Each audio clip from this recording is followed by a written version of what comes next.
In this video, I'm going to show you step by step how to build a functioning Shopify e-commerce chatbot within VoiceFlow.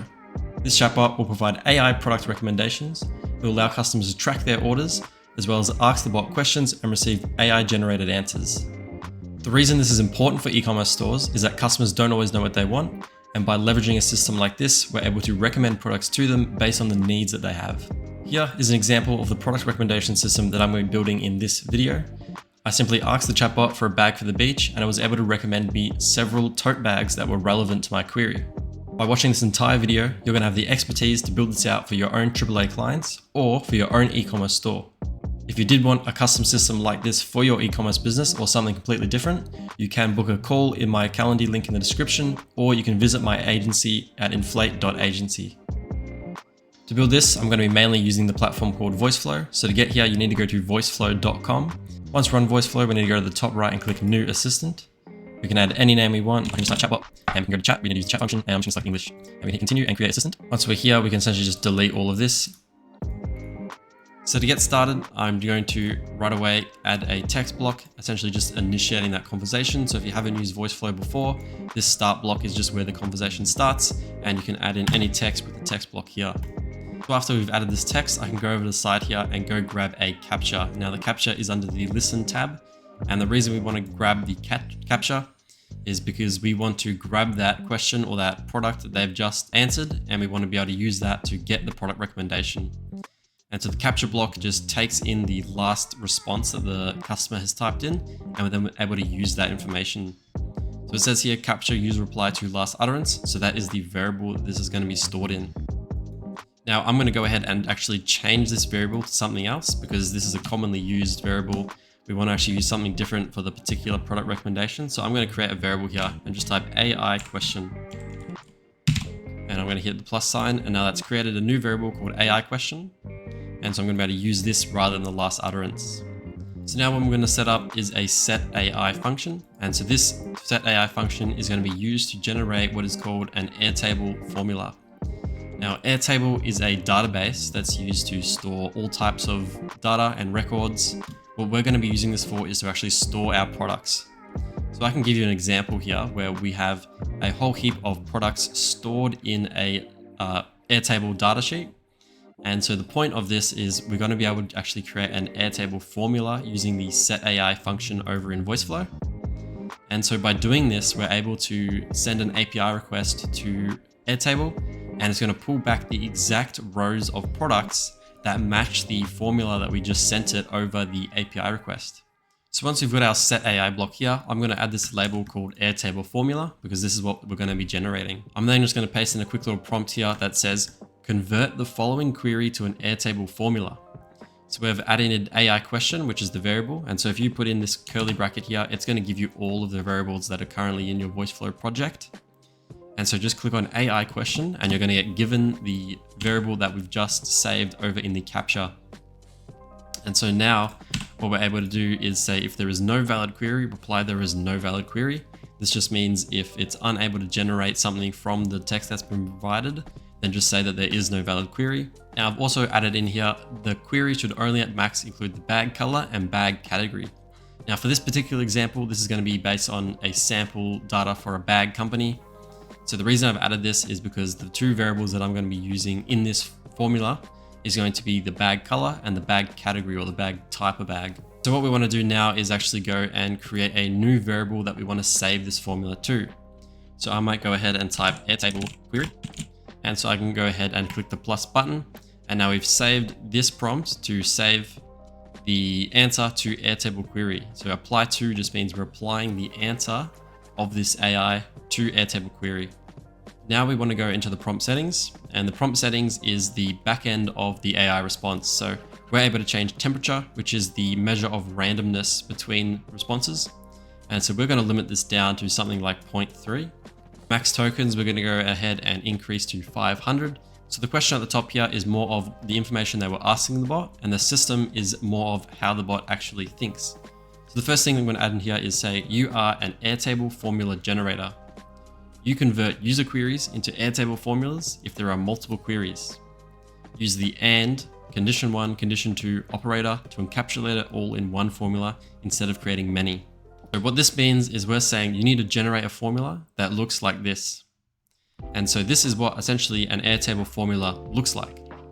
This is the AND Airtable formula. So it says AND. So this means if these two conditions are true, it is going to get that formula response.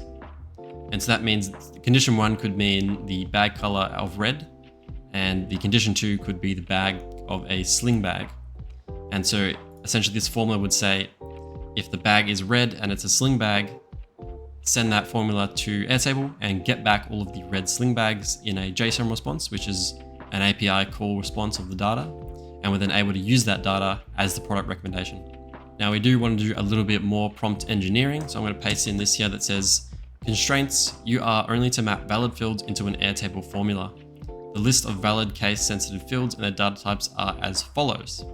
And so in here, I'm going to type the 2 data types that I want to use for my Airtable formula.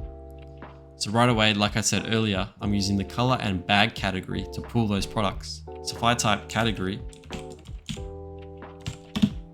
and I type, let's put single select here. So the reason I've put category single select is category is the name of the column in my Airtable. And the reason I've done single select is because that is the type of Airtable column that it is. Over here in my Airtable base, what you can see is I have that column category, and I have these 5 different results, and these are the 5 different single selects. So if I double click on this, you can see it's called single select, and that's just because that's the type of column that it is. So the reason I've gone ahead and put single select is because that's the type of column that it is, and that's how you have to format it. Then from here, you want to put in color, or at least for my example, I'm using now color. So I'm using these 2 categories to make the recommendation. If I want, I can also add in all of these categories as well. But for the demonstration purpose, I'm going to be using these 2 to give you an idea of how it works. So I can go ahead and add in color, and then I can type in single select as well. I'm going to further add in some more conditioning, which just says critical, your responses are always valid responses. So just adding this in so that the AI is constantly reminded that it needs to output and be strict with what it's outputting. Now from here, I'm going to be very strict as to what colors we offer in our bags. So I'm saying here are the only colors we offer. So when we give it the AI question up here, the AI is only going to be able to choose out of these colors. And we're strictly saying only choose these colors when we make that recommendation.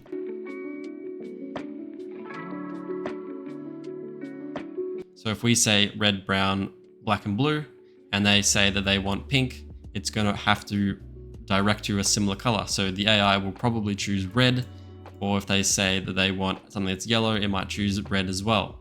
This way we're able to be very strict, and we're able to still get some close recommendation based on putting this in the prompt. From here, we also want to do the bag type. So I can copy in, here are the bags we offer: messenger bag, tote bag, sling bags, handbag, and backpack. And so we're telling it to be very strict as to what we choose. And so if somebody says that they want a bag for the beach, it's going to be able to come through here and be strictly told to choose one of these bags to actually choose. And so it might decide that it wants to use the tote bag for a bag for the beach. Now for systems that have a lot more products than this and have a lot more categories and data you want to use, essentially we can approach this a bit differently, but for the purpose of the demo, I'm just going to be putting this into the one prompt. But we would be able to then do several different of these AI prompts against several different columns and several different products if needed. And there is a way to scale this to 100 products, 500 products if needed. Now I'm going to be a bit more strict on the prompt engineering as well and say if they ask for something that is not listed, just assign a color or bag that is close to what they want. For example, they ask for a gray bag, just assign a black bag as the color, since black is a close color to gray. So we're just reiterating to the chatbot that this is something that you need to think of if it doesn't actually match. And so not to not give them a recommendation, but to assign something that is similar. We're then further reminding the AI that we need to actually take this and turn it into an accurate Airtable query. So just constantly reminding the AI of what its role is and what its job is so that it doesn't forget and give you any wrong or irrelevant answers. So now we're going to provide the AI with some examples. So I'm going to say you are to only answer with the Airtable query, for example. And so I'm going to put in an example here that says, do you sell any red backpacks? And so this is a question that somebody might ask. And so we've put input here because input is the customer. And then we've gone ahead and said assistant. So assistant is obviously the chatbot and the response it's going to give. And so what we're expecting from the assistant is and, so that's that and condition Airtable formula. Color, so color is the column name from Airtable, equal to red. So we're making sure if they want a red backpack, we're assigning the color of the Airtable products to red, and we're assigning the category to backpack because we want the backpacks because that's what they've asked for. And so I'm going to put in another example here. Have you got a sling bag? So if they input that, the assistant has to output and category sling bag. And so this way we're able to take a regular question and convert it into a usable filter formula in Airtable to pull back products that are matching that exact query that they've asked. So from here, we're going to move over to an if condition. So if I go down to the logic and if condition, this is going to be used to check that it actually got a response and it didn't output that there wasn't a formula like we formatted at the top there is no valid query. We're just making sure that it hasn't said that. We can go ahead and say add condition variable. We can go find the Airtable query and just make sure that if this contains no valid query,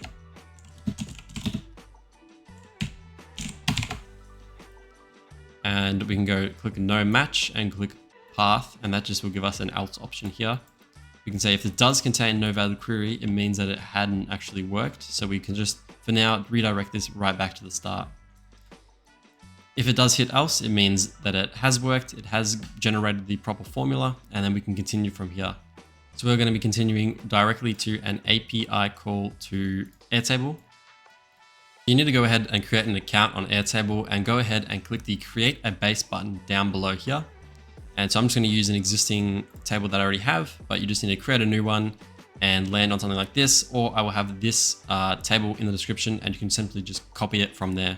So what you need to do is go to the top and click on Developer Hub from your profile picture. Then going to land on this page and you're going to have to go over to create new token. Once you're here, you can give this any name. So I can just say Shopify bot and I can click add scope and add all these scopes to give us all the permissions. We can make all the requests to Airtable that we need to make.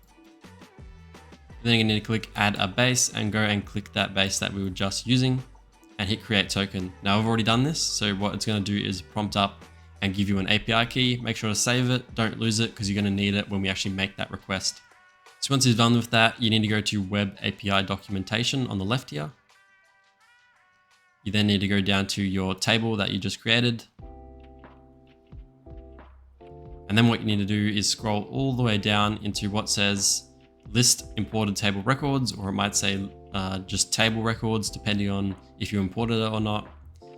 So then what you need to do is take this entire URL and you need to copy it. We're then going to go back to VoiceFlow and we're going to paste this URL within our API request in VoiceFlow. Then what we need to do is add in an additional little bit of text to this formula here. So we need to say and we need to say filter by formula. So just like that, we're typing and filter by formula and we're saying equal to, and we're adding in that Airtable query that we just generated. Now this max records is the maximum amount of products that we're going to be pulling back from Airtable. So if you want to set that to 3 or 4, I might increase that to 4, and that's all you need to do on that end. Then what we're going to do is click on the header here and we're going to add in that API key. So we need to type in authorization. So I'm going to just paste that in here, authorization. And then what we need to do is type bearer. So just like that, and you hit space. Then you need to go ahead and actually paste in that key that we just saved earlier, and then that will work for your authorization. Now we just need to capture this response. So we can go to the capture response, click the plus button, and we can enter the key. And so what I've just entered is response. So that's going to capture that entire response. And we just want to save this to AI output. So that's a new variable I'm creating called AI output. And I'm going to create that there. Once we've set this up, we want to actually test that it actually works. So just hit send request and we can go ahead and add in a formula. And so this is exact to my data. So I've said and color equals red, category equals backpack. So this should pull back. If we go in here and have a look at filtering this by just adding in the category being backpack and the condition of the color being red, there's only one backpack with the color red. So this should pull back this exact column of data. So if we do color equals red, category backpack, generate, we can now see that we've got a 200 OK, which means it worked. And we've pulled back the eco-wear backpack, eco-friendly leather, plant-based red backpack.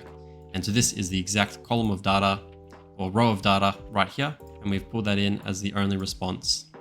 And so from here, we're moving on to a JavaScript step, which is going to be found in the dev option here. So you go to JavaScript, and the purpose of the JavaScript is to be able to actually pull out the product information from that response. So that response that we just saw there was a JSON formatted response. And so we need to set up some JavaScript blocks so that we can take that response and set it into individual variables, so that when we display a carousel, we can actually use those variables to display all the products that we've just recommended to the customer. Now, what you can do is go and add this code to full screen here. So firstly, I'm going to add function summarize products data. If the data.records length is equal to 0, return no product data available. So this just means if the response that we've just pulled length is equal to 0, it means that we didn't pull any products. So we need to say no product data available. And so this is just going to return a failure in the products, so that we're not going to be giving them any recommendations that are blank. From here, we are going to add in something that says let summaries equals this. So this is just creating an array for the summaries variable. You don't have to worry about any of this or worry what it means. Just add in these bits of code and you're going to be able to use these variables. So now I'm just going to add this in very quickly. And so essentially what this just does is it's going to be iterating through each of the products. So when we do this request to Airtable and we get back several different products, we need to actually run over this several different times, because we're going to be getting 4 products, and 4 products are going to have 4 different bits of data. And so we're going to have to run this same JavaScript 4 times. And this little bit here just allows us to do that. And so from here, we just need to add in let summary. And so now I'm going to add in all of my product data. So I'm going to add just like this. And so what this is doing is this is assigning a variable to each of my data that's just come through. So I'm saying product name, summary.product name. So product name here is equal to the product name in my category here. So I'm just going to get rid of this. The category or column name for my Airtable is product name. And in here, it's product name. This needs to match all of your Airtable column names. And then here needs to match the variable that you want to use in VoiceFlow that matches to it. So you can see we've put product name, category, price, and I've essentially just detailed all of them that we've got here. So you don't have to do that, but I've just added them all in. I'm now adding in summaries.push summary. Then I'm adding in a little bracket here, and I'm saying return summaries. So this is all just to do with setting the data and getting all that data back. And so I'm just going to add in a little bracket again here. And I'm going to finally add in something that says formatted response is equal to summarize products AI output. So this just means of this giant response that we've just done, we need to summarize or get that summary of products and store it in the AI output variable. So this is all we need for this one JavaScript step, but we've got a couple more to go. Now quickly, you might just want to grab the formatted response and make sure that this is all good to go. You want to click M on your keyboard so you can actually create a variable. Hit create variable and just add formatted response in there. Now from here, we do want to add in a series of more JavaScript steps so that we can actually set the variables for each product. And so if I go ahead and go to JavaScript, I'm going to be able to add in or go directly from here. And this JavaScript step is going to be setting the variables for each product individually. So if I say this right here, price print is equal to JSON.stringify formatted response 0 price. So what I'm saying here is set the variable of price underscore print. So we're getting price underscore print, we're just printing the first price of the first product. The reason we put JSON.stringify is because the price is a number and we want to turn that into a usable string. And so we can just say formatted response, which is the variable that's storing all the information that we just captured. And we're saying 0 because 0 means we're getting the first product. Then what we're saying is putting in price. So this just means of that JSON response and of the first product, because we put 0, we want to get the price from that. And so the reason we put price is because price is equal to, if we go back to this, price is the same as this here, so price. Now, what we want to move on to is doing all the other ones. So if I put in name, I can do name underscore print is equal to formatted response product name. We haven't done the stringify for this because it's not a number, it's just text and it's already turned into text. So we're saying product name because that's equal to what was in the other JavaScript steps, and we can essentially repeat this process for all of the different variables that we want to capture for each product. Now, just for this first one, I do want to add in a product counter. And so this formatted response.length is counting how many products were actually pulled back. So If it's all of the products that we've pulled back, it's going to be 4 because we've got it's set to max 4. If it only gets 1 or 2, then length will be equal to 1 or 2. Now from here, we want to copy this, and we want to copy this several times depending on how many products you set your max to.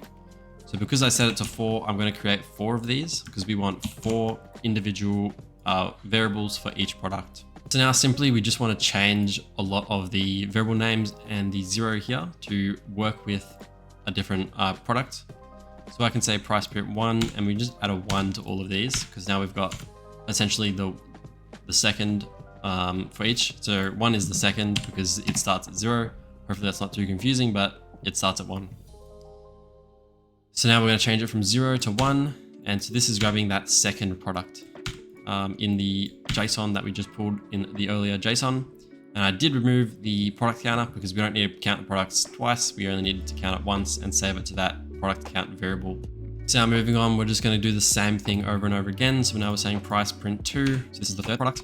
And we can change this to 2. Once again, we can just remove this so I don't have to do that. Okay, so moving on to the fourth one. This is going to be number 3 in just adding these. And so once again, just deleting product count because we've already done that. Make sure you don't click any of those. And now we're done. We've essentially mapped all of those responses that come from here, and we've stored it into the individual variables so that we can actually use that for in a sort of carousel slide that I'll show you in a minute. Now, what we're going to do is move on to another if condition that we can find the logic step. And we essentially just want to check that did we get any product data at all? So we're going to just say add condition variable, and we'll just add that in. So we'll add the name underscore print variable. So we'll just create that. It'll already be created through the JavaScript, but we're just making sure that it's set here. And we're saying if name print is 0. So if products don't come through and don't get saved, it's just going to be equal to 0. So if it is equal to 0, it means that no products came through. Otherwise, we can add an else step that's just saying products have been found, because obviously there's been something that's populated that field. And so what I want to do is go from the else step to another if condition. And the point of this if condition is to send it in a different carousel depending on how many products we actually found. So I'm going to firstly just say, I'm going to add the condition label as 1, because we've got, this is going to be the one for one product. And we're going to say if the variable of product count, which is what we saved earlier, product count, is equal to, is 1, then what we want to do is obviously do something different. We'll just quickly go over each. So we can go duplicate 2, product count 2. We can duplicate 3, product count 3. And we can duplicate 4, product count 4. So now what we're able to do is have this send off in different directions depending on how many products we pulled back. Now, just for the purpose of this demo, I'm going to send the name print equals 0 right back to the start. What you can do is add an additional block that just says, sorry, we were unable to find what you were looking for, and then just tell them to ask another question. Otherwise, you can just send them back to the start. From here, we actually want to go directly to another AI set step. So set AI. And the reason we want to do this is alongside the product recommendation, we want to give them a little message that says, this is the product we recommended, this is why we recommended it, or maybe this is why this recommendation is a little bit different to what you asked for. So if they asked for a gray bag and we recommended them a black one, we could use this to essentially say, sorry, we didn't have a gray one, but we did find a black one if you'd like that. And so I'm going to name this AI1. So this is just the AI for the first product. And in this prompt, we essentially just want to say, I'm going to copy this into here. Here's what the customer has requested. So AI question, that's the question that we've obviously asked at the start. Here's the query that we ran just to give the AI a little bit of information about what products we're actually looking at. And we can say, here's the product recommended name print. And so name print is just the name of the product for the first product. And what we've just added in is a little more conditioning that says, if the product recommended is not what they had asked for, please tell them that we don't have what they're looking for, but we found this as a close alternative. So like I was just saying earlier, we're prompting it to be able to be a bit more lenient in how it talks and say that if we found a different product, just say that we found a different product and recommend it to them like normal. For our instructions and our system prompt, I'm going to say, your job is to help the customers understand the products they were recommended. Your answers need to be short and concise, max 1 to 2 sentences. So we don't want a heap of paragraphs coming out. We just want it to be 1 to 2 sentences of the recommendation. And then we want to say above this message will be the products listed. So you don't need to ask if they want to see them, or don't ask any questions. So when I was testing this, it was saying lots of questions, or it was asking me if they wanted to see the products. And obviously we're already showing them the products. So we're just reiterating to the chatbot that it has the products, the customer has the products. I'm going to go ahead and drag this all the way down to 0.3 like earlier, and increase this up to about 500 tokens like earlier as well. I'm going to set this variable to what I call just recom text. So that's just recommended text. And so we can just save that variable there. So from here, I'm going to move over to the talk and then carousel function, where we're able to essentially put in all of the variables that we've just saved.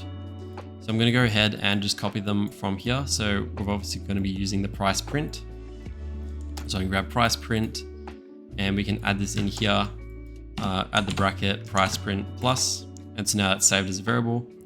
So we can just put in here price, and we've got price print. We've already got the name print saved, so we can just put in name print. So that's the title, the price. We're going to be able to go down back and have a look at what we used for the image. So image is underscore print. We're going to go here and go click on the link. And so we're going to put in this, and we're going to save this as a variable. I don't think we can save the variable here, so we just got to go here and save the variable, delete that and put it in again. So we can save that. So now it's going to be using the image in the carousel as the image that we just pulled. Additionally, if you also want to add in the color, we can add in the color as well. So we can get the product color and just say color and put that in there. So now we've detailed all the information about the product in a carousel that's nice and neatly organized with the exact recommendation from the system. And so from here, I'm essentially just going to duplicate the same process for 1 product, 2 products, 3 and 4 products. And so it's exactly the same. I'm just going to quickly go through this.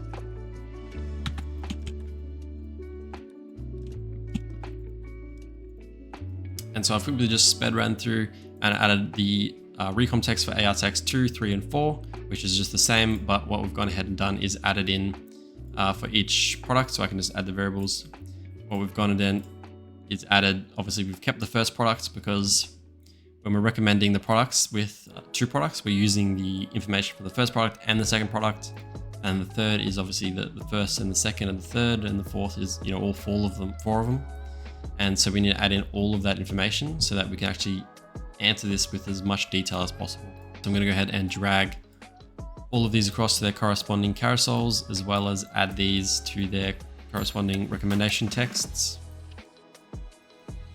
And so we can see I've added additional stuff to this. So the reason this has got visit, product and purchase is I've gone ahead and actually added buttons. So you can click button and you can type visit product, and then you can add another button that just says purchase. And so you can do whatever you'd like with these. And if you'd like that directly link to the Shopify. So if you want it to visit the products, what you can do is in your table here, you can have a column for Shopify URLs. And so if someone hits visit product, we can essentially just say there's a go to function for going to open your URL, and we can just add the variable for the URL we've just pulled through. I haven't done that, but that's something you could easily set up. Then what I added was the recom text. So obviously we want to add the recommendation text right below. So we can just add recom text in a text block just like that. And then I've added here, take me back or no match. And so this just means if you want them to have a button to take them back to the start, you can just add in a button here. So if I just add a button and say take me back, we can just link this button directly to taking them right back to the start if they wish to do that.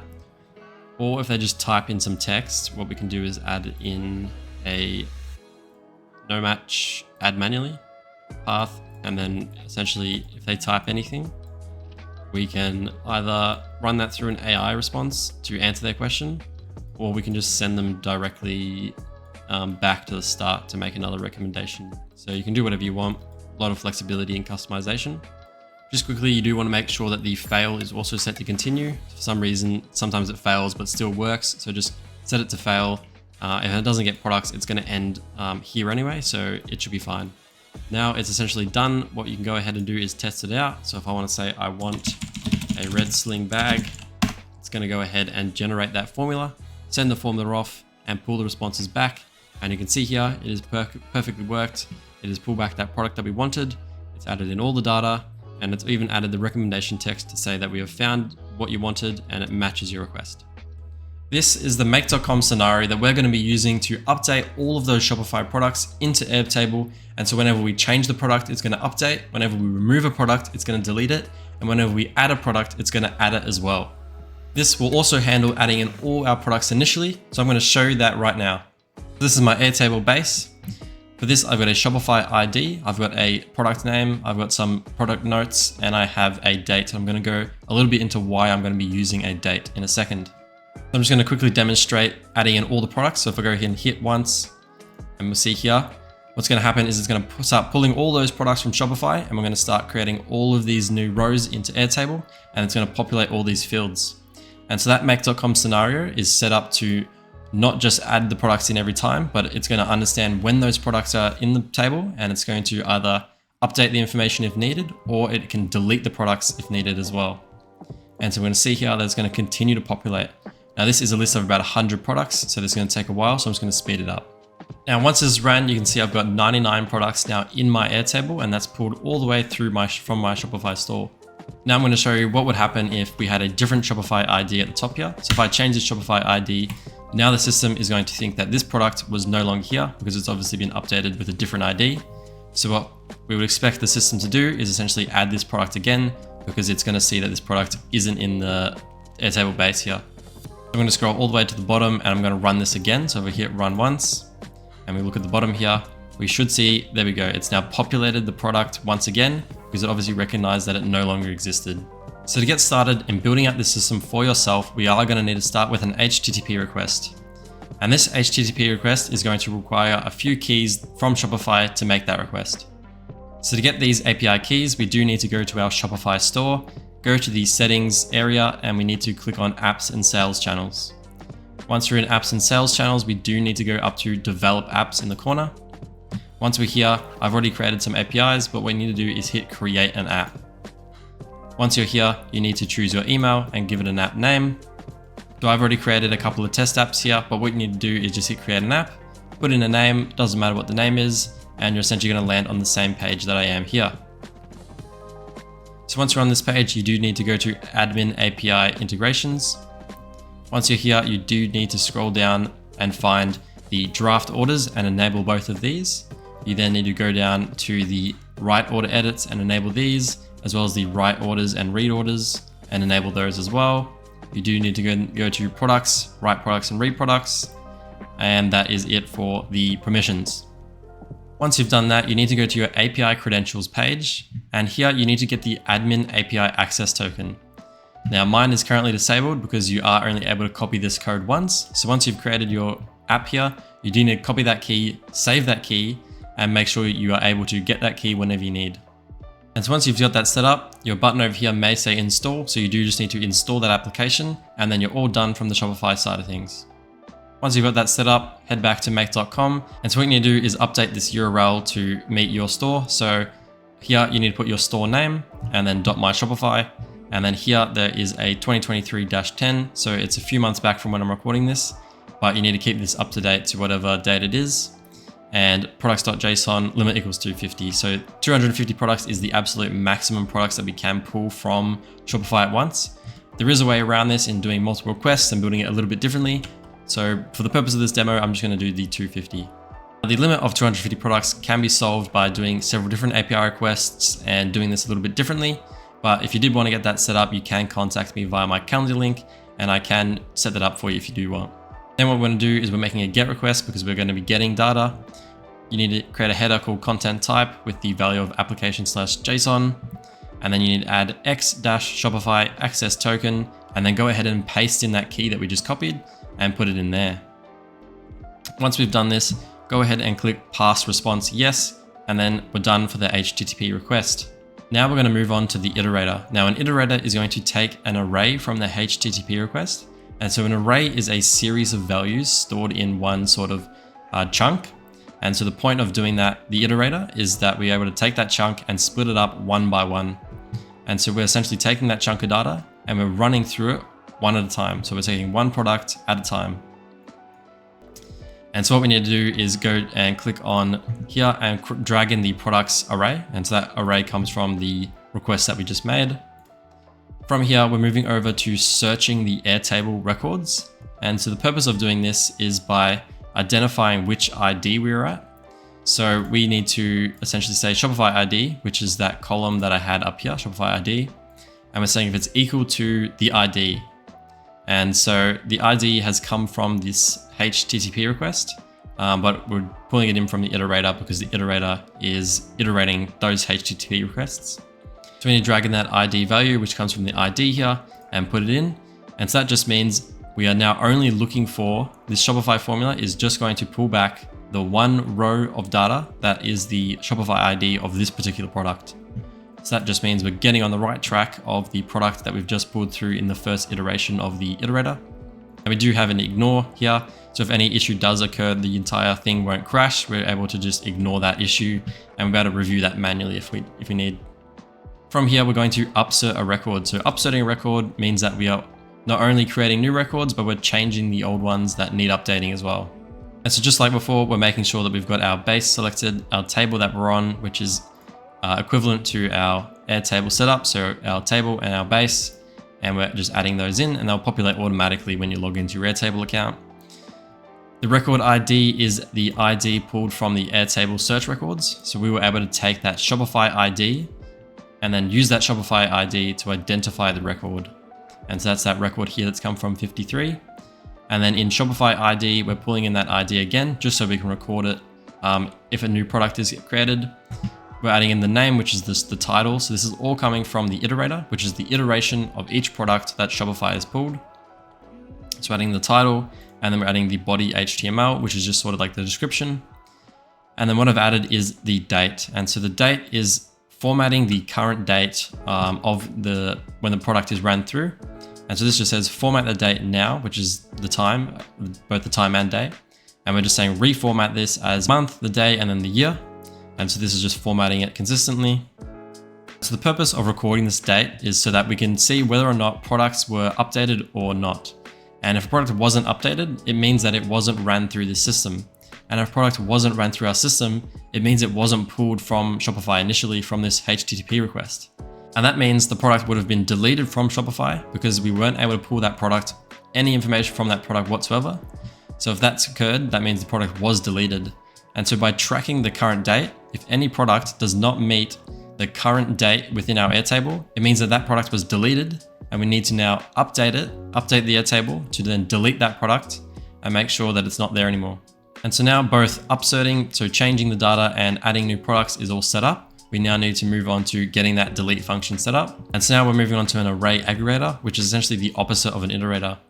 Now the purpose of putting this here is so that we can have this iteration here continue without continuing the entire flow. And so by putting the aggregator here and then setting the source module to the iterator, we're able to just keep the iterator going without it going out throughout the whole flow. And so essentially we can just put in the ID and then leave that is. And then we're moving on to a set variable tool. The point of this is to set the current date variable. So we're just creating a variable called current date, and then we're just setting it to 1 cycle. And then we're doing that same sort of formula from before, where we're formatting the current day as month, day, year, and hitting OK. So once we've done this, we're moving on to the search records in Airtable again. And the point of this is to check all the products that's date is not equal to the current date. And so this means it's going to pull back all of those products that were not updated. And because they weren't updated, it means that they were deleted from Shopify. And so from there, we're moving on to another array aggregator where we're taking that list of products that are coming through and storing into one chunk. And the reason we're doing that is so we can pass it into an iterator. And so we want the iterator to go over this one by one. And so that's why we're feeding it into an iterator. So the iterator is going to just hold the array that was generated, and then going on to the delete a record in Airtable, which is simply set up to our table again. And then we're adding in the record ID from the iterator. So that just means if any products make it through, if any products were found to be out of date, we're then just going to start deleting them. Finally, at the end here, I do just have a catch bundle validation error. And so this just says if there are no products that need to be deleted, we can just ignore this error. And so once you've got that set up, you're now able to fully automate all of your Shopify products and have them update into Airtable So then we can connect this to our existing product recommendation system so we can have a fully updated and automated Shopify e-commerce product recommendation system. Now, if you want to add order tracking and order management to this bot as well, we can do that by simply, I'll just unplug this here and I'm going to just start by adding in what is your order number. And we're going to be able to take an order number and fetch their order details, whether that's tracking or the order status, whether it's been fulfilled or not. And we can relay that data just within VoiceFlow. So what is your order number? And we're going to add a captcha. And we're just going to say, I've already got this variable set, but we're just going to do order number. Doesn't matter, it can be whatever variable you want, but order number is what I set. And we're going to move over to then going ahead and doing an API call. Now, firstly, we need to go to make.com and set up this instance here. So we don't have to make an API call to this make.com scenario. This is going to run automatically. So what this is doing is we're using a Shopify watch orders to watch all the orders that are coming through. And we're going to store all the orders in a Airtable database. And so this is what this is going to look like.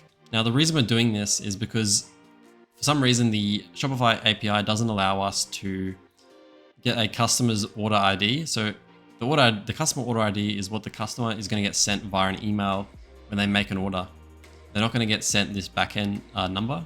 So we need to create this in Airtable to link these two values so that in this VoiceFlow bot, we're able to simply just give them this ID and we're going to be able to retrieve that the entire order information. So what we're going to do is once we've set this up to simply just send the order ID and name into their corresponding columns, this is going to run autonomously and we can just, we don't have to touch this again. We're going to be making the GET request to Shopify directly. So we're going to be using this information here. We're going to be going ahead and retrieving a specific order. So this is just the documentation for Shopify. We need to go ahead and grab this information right here. So this is similar to the HTTP request we did in the following make, a part of the recommendation system. We need to go ahead and paste this in here. Once you pasted this in here, you do have to add in the rest of the front of the URL, which is just what we used earlier. This has got admin in twice, so I'm just going to delete that. And now we've got the full URL. What we need to do is update this order ID here. So this is the order ID as default from the VoiceFlow Shopify documentation. So we need to update this to a specific variable. So I'm going to add in updated. I'm going to create a variable called updated ID. Once we've created that variable, so once you've updated that URL, I'm just going to drag this over here very quickly because we do need to make one API request before we do this.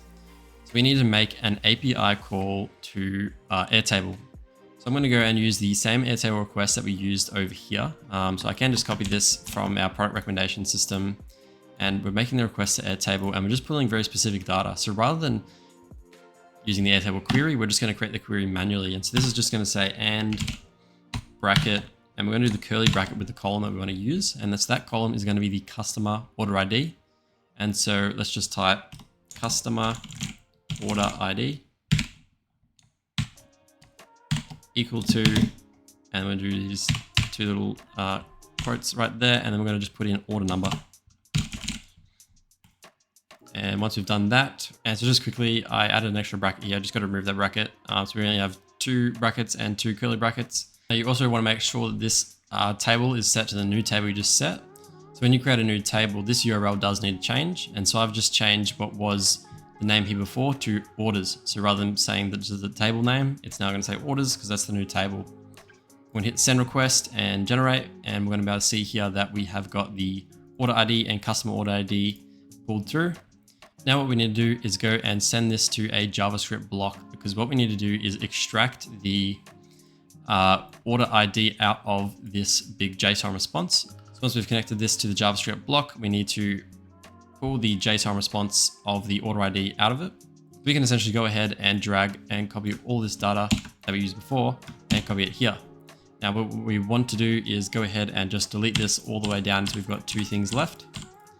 And we can just change this to the correct name. So we're obviously getting customer order ID from this table. Or we could just do order ID since we only really need the order ID. So we can just put order ID. And then we can just put the same. So we only need one line here, order ID, order ID, order ID. And then once we've got that set up, it's going to sort of do the similar thing over here. So we can just grab one of these and we can link this all up. And then what we can do is change this to only capture one thing, and that is just going to be the updated ID, which is the variable that we created earlier. And we can send format response. We can just change this to order ID. Order ID, because that is what we've stored up here. And now right away we can drag this to this, and we're using the updated ID in here already. We've saved it to order ID, and now that should begin to pull in the responses from Shopify. Now, to fully set up the Shopify HTTP request, we do need to add a few more things. So if I just go back to this make scenario that we created earlier, we can just copy a lot of this through. So for the headers, we want to add in content type, and we want to add in application/JSON.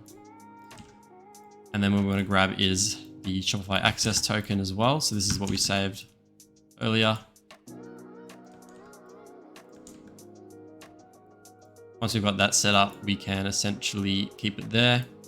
We can just test that if we want as well, putting in the order ID, and we can see it's gone through and it has pulled through the order that this is attached to. So I've already set up an order for this. And so that's all the order information coming through there. And so once you've gone ahead and set up your Shopify and set the capture response to, I've just set it to JSON data. You can set it to whatever you want. I've gone ahead and set up a JavaScript that essentially just takes the JSON data and turns it into text. So JSON.stringify JSON data, similar to what we used before. And then what I'm creating is a response AI using that JSON data. And so I'm just saying, you are a friendly order status helper. You are to help the customer with the information of their order. And you are to pick out the fulfillment status of this order. So the customer is going to be able to put in their order ID and get back the fulfillment status of their order.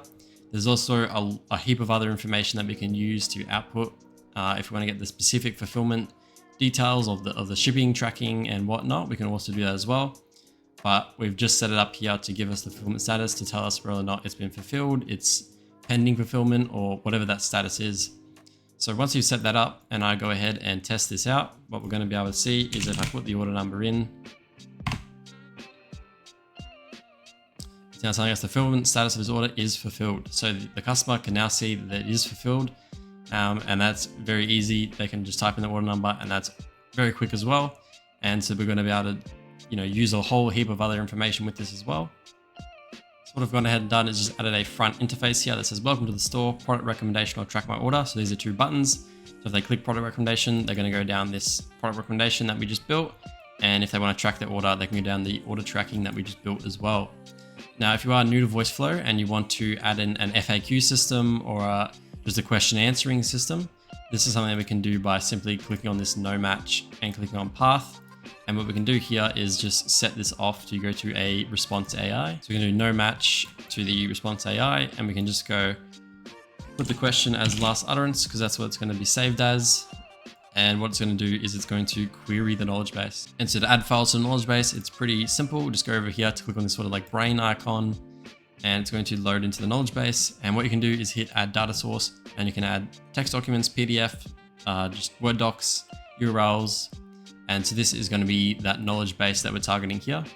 And so you can add in the question, hit preview, type in your question, and it's going to be able to give you a response back. And then simply we can just create a little bit of a loop where essentially this is then going to go to another capture response.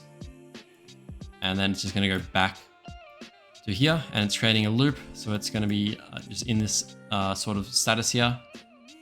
What we can do as well is maybe just add a button instead of a capture. And so if they want to exit at any point, we can essentially just add a no match path capture. So they can, if it's no match, we're going to repeat. Otherwise, the button's just going to say, take me back. And we can go back to the regular flow. So we're able to have a question and answering chatbot, e-commerce store chatbot that is also doing product recommendations, order tracking, and is a very complete system. There's obviously a whole heap more that we can do for this. Now, lastly, I am going to show you how you can take this chatbot and actually put it on the Shopify store. So to do this, you need to go over to the side here and click on integration. It's going to give you this little code snippet, and you hit the copy button here. Once we've copied that, we do need to go to our Shopify store, go to the online store button, and go into the themes section. Once we're here, we can click on the 3 buttons and essentially go to edit code. You'll land on this page, and we need to make sure that we are on the theme.liquid page. And once we're here, we just need to scroll down until we can get to the body tag. And so the body tag will be where you can see body. And so now that we're in body, we can see here that I have pasted in the VoiceFlow chatbot here. So I can just paste it again just to show you we're pasting it just under this body tag here. Once you've done that, you just need to hit save. It's already saved. I haven't changed anything, but if I hit space, I can hit save again. Once that's done, you can hit preview store, and you're going to be able to see the chatbot on your store. And so this is how that chatbot that we just built will look on VoiceFlow. It's pretty basic. Obviously, we want to update all this information to be relevant to the store that we're building this out for. But obviously, just with the very basic template that we've built, we're able to do the product recommendations, and we're able to do tracking with orders. And this is really a good place to start to build from and to build out a really powerful e-commerce system. If you have your own e-commerce store and you want a system just like this, maybe a bit more advanced, you can contact me in the description and I will get on a call with you and we can talk about your project, see what we can build out, and I'm more than happy to build that out for you.